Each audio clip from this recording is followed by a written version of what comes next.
If you've got even a passing interest in electric vehicles, you have probably heard of this. It's the BYD Atto 3. It's billed as Australia's most affordable electric vehicle. It isn't, but it's really close. So we've got this car, a left-hand drive car straight out of the factory, here to see what this car is all about. This review is going to be slightly different, but there are still things that I'd love you to do. If you haven't already, please hit the subscribe button, and if you enjoy this video, hit the like. Get involved in the comments. I know I don't have to ask you on this car, but do please get down involved in there. We love talking to you. We're going to talk about how much this car costs. We're going to talk about the battery in a fair amount of detail because there's a lot of chatter about it. We're going to talk about this car in a way we don't normally. We're going to really dive into the way it looks and the way it feels because it's very hard to get your hands on one. And we're going to talk to you about how to buy it because it's a little bit different to the normal way that you buy a car. Apart from that, let's get cracking. Right, let's talk about the price. When this was launched, EV Direct said it was the most affordable EV in Australia at $44,900 drive away. That's both true and not true. It's true if you live in Tasmania, it's not true if you live anywhere else. The base price is $43,381 for the 50 kilowatt hour battery, and for the 60, it's another $3,000. So in New South Wales, Victoria, most states, it's going to cost you about 47 grand on the road before any government rebates. Some states have them, some states don't, some states make them impossible to get. But yeah, 44,900 is only in Tasmania. That's still pretty good value though, because there is more stuff in this than there is in the MG, but you just need to know that it is not 44,900 everywhere. The Atto 3 comes with 18-inch wheels, a fake leather interior, huge rotating central touchscreen, 5-inch digital dash, an 8-speaker stereo, powered front seats, climate control and a massive sunroof, as well as a whole lot more that you can read about in my written review, link in the description. White is free and the other colours are $700. Originally, EV Direct said there was only 3 colours, but a couple more are coming. The white you see in this video is not the white we'll be getting, but it's not that much different. The second thing that has caused a lot of noise is the battery. I can't begin to count how many times I've had people bail me up about the Blade battery and how it's going to change the world and change everything and RIP Tesla and all of that nonsense. Let's get one thing straight. The Blade battery is just another EV battery. There's nothing about it that is going to change the world, but there are 2 really important things to know about it. It's called the Blade battery because it's a bunch of these laid out in the bottom of the car. So it's kind of stacked in like a packet of biscuits. I think we've always imagined that's what batteries are, but they're not quite like that. So this is a blade, and inside it is all the chemicals and the diodes and all the things. Look, I'm not a chemist or a physicist or any of that. You've got the terminals on either end, and that's how the battery is laid out. Now, most EV batteries look something like this. This is a very rich chocolate cake, which itself has quite a lot of energy in it, but most of them are a bunch of these packed into a housing and then packed into the bottom of the car. Now, the big difference between these 2 is the surface area. If you puncture, just imagine this is a battery, not a chocolate cake. If you puncture this, it will either catch fire in quite spectacular ways or get very, very hot because you're releasing the energy that takes hours to release when you're driving it. You're releasing it straight away because whatever's punctured it is creating a whole bunch of electrical shorts. That's quite dangerous. And so therefore, the Blade battery is quite different in that respect.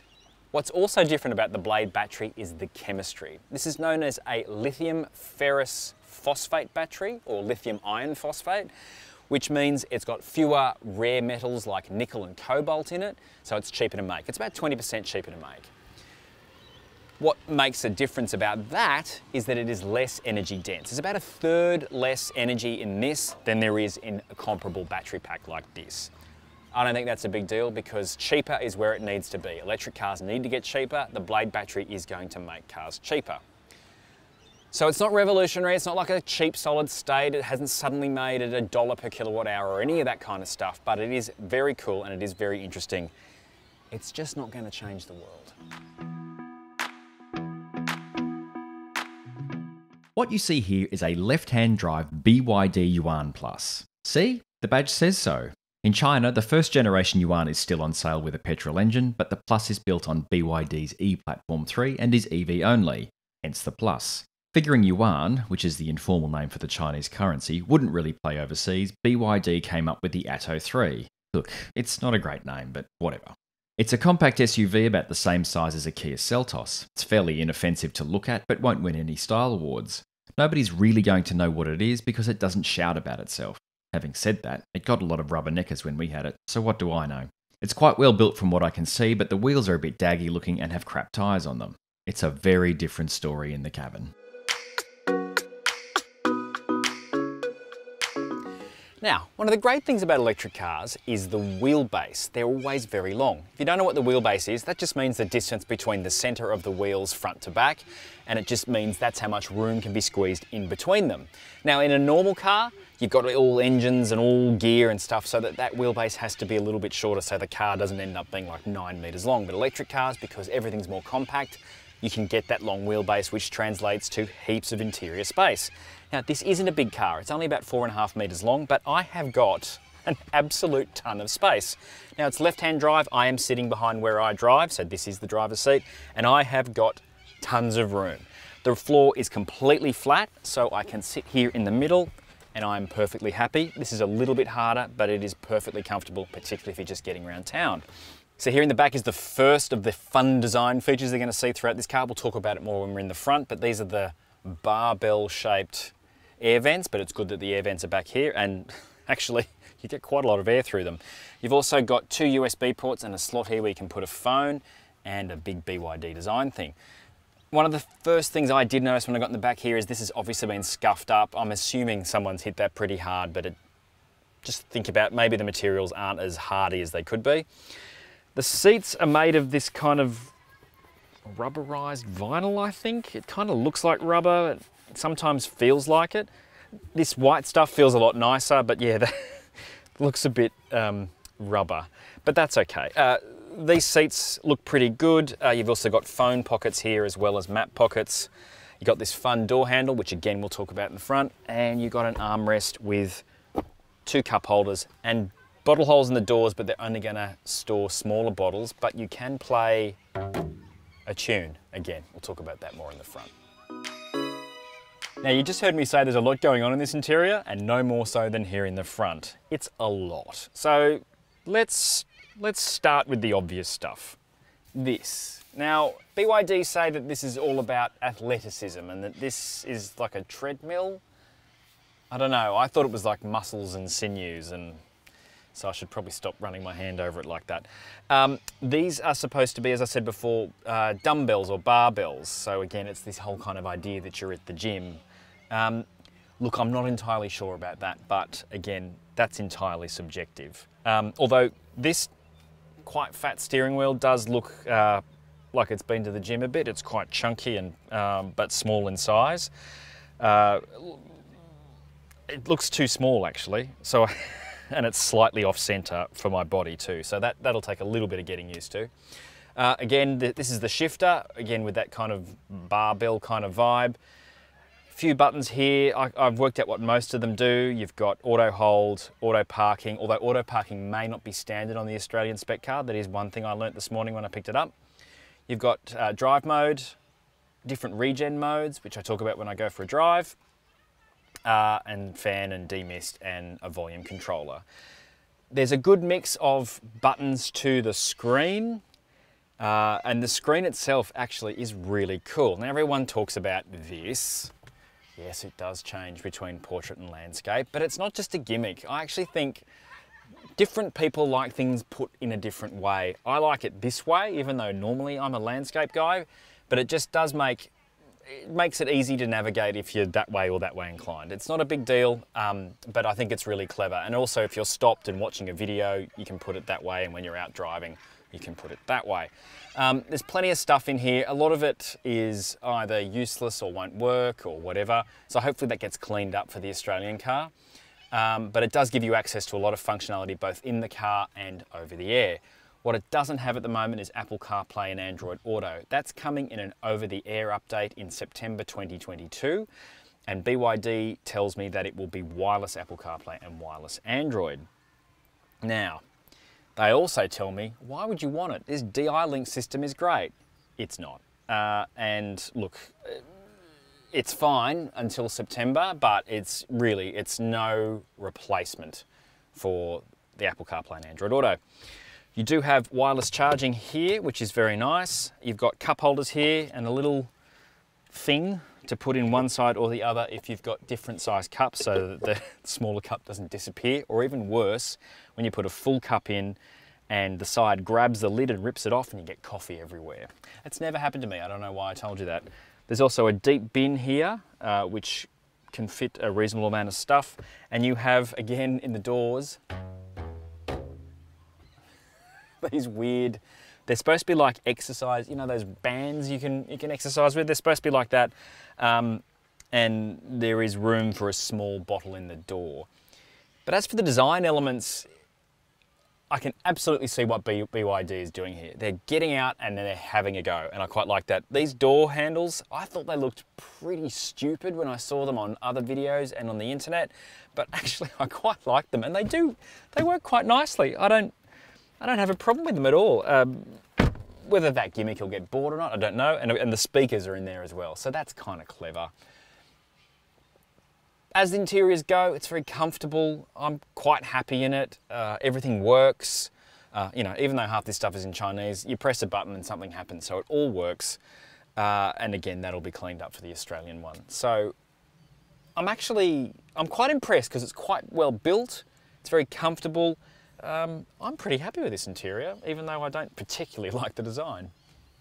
This is an electric tailgate. This is a 430 litre boot. It's a pretty good size for a car this dimensions. And you also will find that it is a 2-position boot, so you can make it a bit deeper. There is no spare in this car. That's why there's a 2-position boot. And under there, you can store all sorts of things like your charge cables, and there is a tyre repair and a mousse kit and all the bits and pieces you need to change your tyre. I like it on the top here because it's a nice, easy, flat floor, so it's a good, easy boot to use. And it's got a bit of space on either side as well. So 430 litres, that seems about right, although the Chinese do sometimes get a little bit excited with those figures. The Atto 3 comes with 7 airbags, and I believe one of them is a centre airbag to stop head clashes in a side impact. It's got rear collision warning, reverse cross traffic alert, forward collision warning, forward AEB, which I believe covers both pedestrians and cyclists. And it's also got lane departure warning and lane keep assist, so there is plenty of safety gear to go around for when ANCAP comes a-crashing. The Atto 3 comes with a choice of 2 batteries, a 50.1 kilowatt hour and a 60.4 kilowatt hour. The 50.1 kilowatt hour battery covers 320 kilometers on the WLTP cycle, and the bigger 60.4 kilowatt hour battery manages 420. WLTP is probably the strictest testing regime, and in cars like the Ioniq 5 wasn't far off reality, although the Volvo XC40 and Polestar 2 missed by a fair way. The battery powers a single 150 kilowatt 320 Newton meter motor driving the front wheels through a single speed gearbox. This car comes with 2 available battery packs, the 50.1 kilowatt hour for 320 k's of range and the 60.4 kilowatt hour with 420 k's of range. Both of those figures are WLTP, which is about as close to reality as you're going to get, unless you're Volvo or Polestar and you miss by about 80 k's, but let's not get into that. Under the bonnet, there's not much to see. There's just brake fluid and wiper fluid, but buried in there is a 150 kilowatt 320 Newton meter electric motor. That does make this car reasonably quick at about 7 seconds to 100 kilometers. That's kind of warmish, hot hatch fast. That's not bad. Now, charging. This is the CCS2 DC charging point. That's the point you use when you're in a public charging station. The fastest you're going to get out of that is 80 kilowatts, so it'll take about 90 minutes or probably closer to 2 hours to charge. And the reason I say that is that public charging stations at the moment, you're just not getting that full out of it that you really want. But still, 90 minutes, 2 hours for a full charge, which you're probably really going to need, that's still going all right. BYD is offering a 7-year unlimited kilometre warranty on the car and 7 years 160,000 kilometres on the battery. Now that's not unusual, however this Blade battery is supposed to be pretty good. BYD aren't saying it's 1,000,000 kilometres, but other people are. But you know, there's got to be somewhere between 160 and 1,000,000 where BYD should really be hitting that number. So yeah, it's a bit short for me. But anyway, nobody else is doing much better. Now, if you want to get it serviced, you're going to have to go to WhichCar. That's okay. They're starting with 8 of them. There's going to be 30 before too long, and WhichCar are building out. So they used to be Kmart Tire and Auto. They've now split away, and they're building out more sites. And then as more BYDs are sold, there'll be more WhichCars available to do the servicing.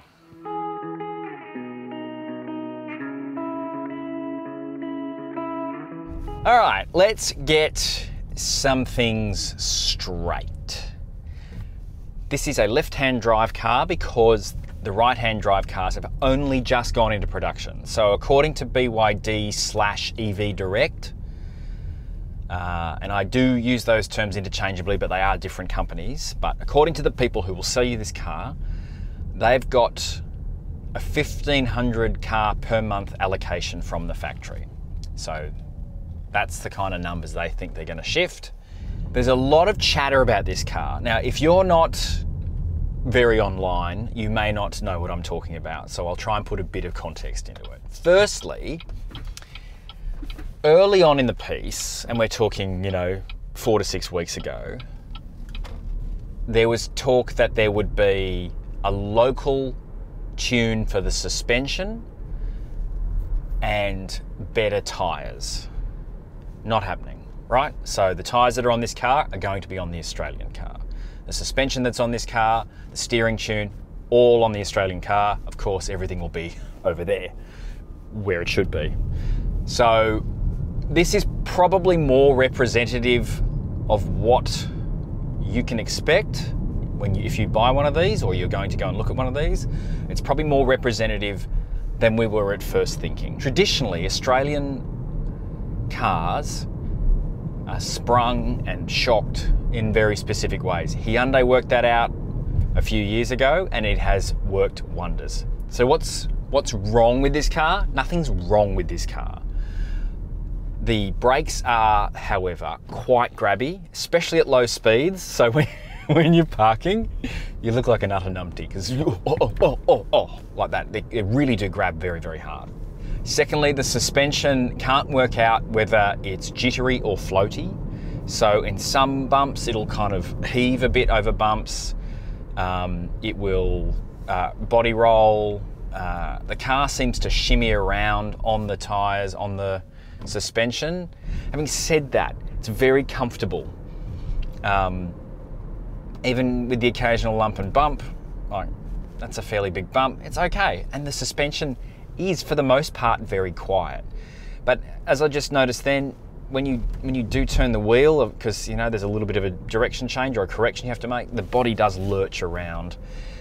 But let's get another thing straight. Most of the people who buy this car aren't going to care about those things. So it is comfortable, it's easy to drive. The electric motor is terrific, it's really good. Lots of torque, it gets you moving smartly. It's not like the old Hyundai Ioniq, which was similarly priced. It's a little bit above this car now. And it's certainly not like the MG ZS EV, which is not a bad car, but the motor doesn't have the punch that this has. And that's something to notice. I've joked about this isn't really the cheapest electric car on sale, but even though it is a couple $100 more than an MG to put it on the road, it's got a lot more stuff, and I think it is a better car to drive. It's also bigger inside. I think it looks better, but that's purely subjective. And the quality, I think, is better. I have not driven or seen or touched the facelifted ZS EV, which is based on the much improved ZST, but this car is a step above the MG. So that's really where we're talking about the same price points. In fact, I would go as far as to say the quality of this car is as good as most of the Koreans that are coming our way, and most of the Japanese. So I don't think there's any specific problem to worry about there. What I will say is yes, the electric motor has a lot of torque and it's very smooth and quiet, but the traction control system is just too much. And look, it's partly to do with the tyres. These aren't great tyres. And when you put your foot down, they scrabble, and then the traction control immediately cuts in, just bang, like that. So you lose power straight away. and then it slowly feeds it back in. That's not my favorite method of traction control. I don't like it. So I think a combination of better tires and a bit of tuning on that will make it a better car to drive. But as you can probably tell, we're really looking at details here. Once you're moving, the brakes are much better. You don't get one pedal driving in this the way you do in some EVs. I think that's a pity. Given BYD's experience with electrification, you'd think that was something that they'd really have sorted out by now, but it's not got the ability to just lift off the throttle and coast to a halt in a reasonable sense. Like, I'm sure if I just let this dribble along, it will eventually come to a stop, but it's not. You have to lift off so far ahead of a red light that it'll have turned green and then red again by the time you got to it, which is, not quite what you want. It's not like the Volvo XC40's one pedal system, where you lift off and it's going to throw you through the windscreen.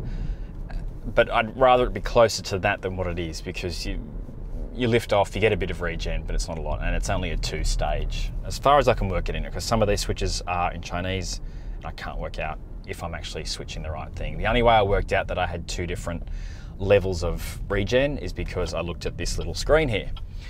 The little screen, it is little. I would like it to have a bit more configuration so I can see much more easily what I'm looking at. But the information itself is very good. There's plenty of information on there. Again, they're going to have to do a little bit better than Google Translate to make everything, all the warnings, make sense.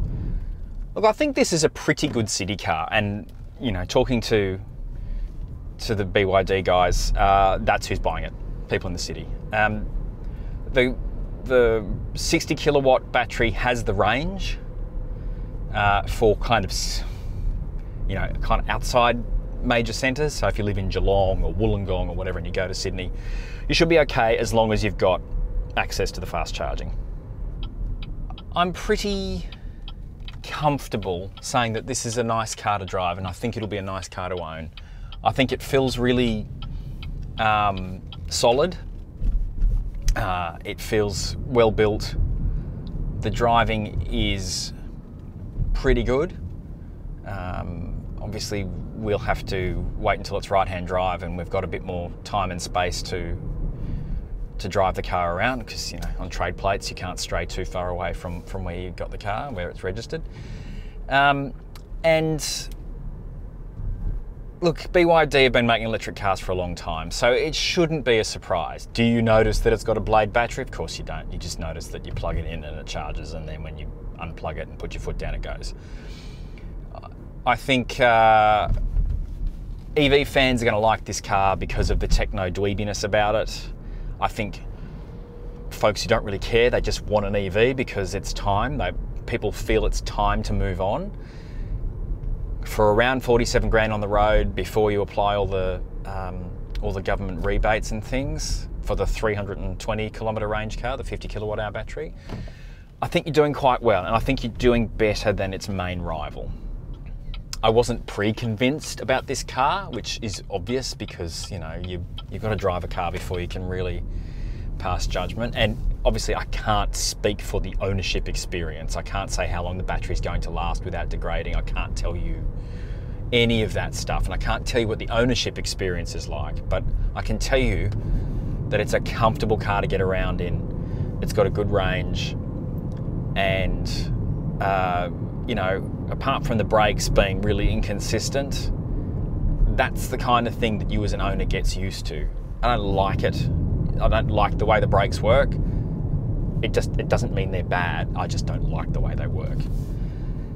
And the steering's pretty numb, all of that. But again, the people who are going to buy this car, by and large, do not care. And there's nothing wrong with that, because not everyone is interested in how much camber the front wheels have, or any of that kind of thing. So as far as the driving experience goes, this is going to be a really good city car for you, I think, providing that everything else comes together with the ownership and the charging and all of that. So I think this will be a pretty easy car to live with, yeah.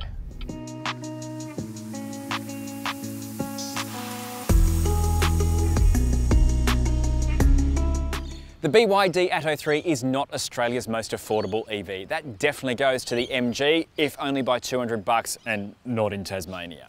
However, this is a lot more car than the MG. I think it feels better, it drives better, it's got better everything. Really it does. Even though I haven't driven the new ZS EV, it would have to be so much better than the old one to be better than the Atto 3. I think the Atto 3 is a really big achievement from BYD, and for the first car to reach Australia, I think it's the right car. For 47 on the road, you're getting heaps of safety, heaps of range. For 3 grand more, you get even more range, and it's a really good car. Yes, it's just transport. It's not the kind of car I would buy, but it's a compact SUV. That's what everyone wants. Plenty of space, plenty of comfort, plenty of everything. Doesn't matter if it's not the cheapest, it's probably for the money, the best. Under the bonnet here, oh no, there was more to that. Having said that, we already know it's coming. It's coming, yeah, don't worry about me.